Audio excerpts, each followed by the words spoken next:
আমি ওকে প্রশ্ন করব, ও যদি উত্তর দিয়ে দেয় আপনারা এক বাক্যে তাকে মোটিভেট করার জন্য বলবেন মারহাবা, লেটস মেক প্র্যাকটিস টুগেদার। একবার প্র্যাকটিস হয়ে যাক, বলেন সবাই মারহাবা। আর একটু জোরে বলেন মারহাবা। আলামিন, তুমি বলো তো বাবু, আজকে আমরা মোট কয়টা আয়াত নিয়ে কথা বলেছি?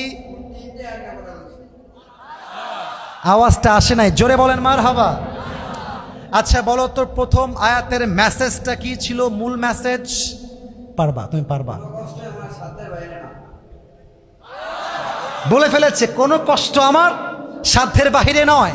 যে আল্লাহ কষ্ট দিয়েছেন সে আল্লাহ কষ্টকে ফেস করার ক্ষমতাও দিয়েছে, ঠিক কিনা বলেন? তোমাকে কোনো ঘটনা বলতে হবে না, তুমি জাস্ট বলো এই আয়াতের ব্যাখ্যা করতে গিয়ে আমি কোন ঘটনা উল্লেখ করেছিলাম, জাস্ট শিরোনাম বললেই তুমি পাস।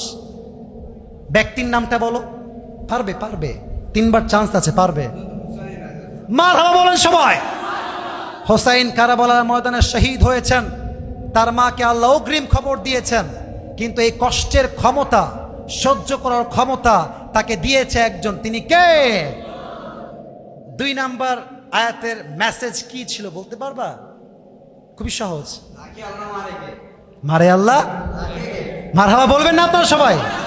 তার মানে আল্লাহ যদি আমাকে বাঁচাতে চায় কেউ আমাকে কিচ্ছু করতে পারবে না, আর যদি আল্লাহ আমাকে আযাব দিতে চায় সমস্ত শক্তি এক হলেও আমাকে বাঁচাতে পারবে না, ঠিক কিনা বলে? 3 নাম্বার আয়াতের ব্যাখ্যা খুবই সহজ। তুমি একটু বলো তো 3 নাম্বার আয়াতের তর্জমা কি হিসেবে বলেছিলাম? আমি একটু সহজ করে দিই, গুনাহ সম্পর্কে বলেছিলাম, বান্দাদেরকে আল্লাহ কি মেসেজ দিয়েছে। এ আব্বা যান, আর 1 মিনিট আব্বা যান বসে পড়েন।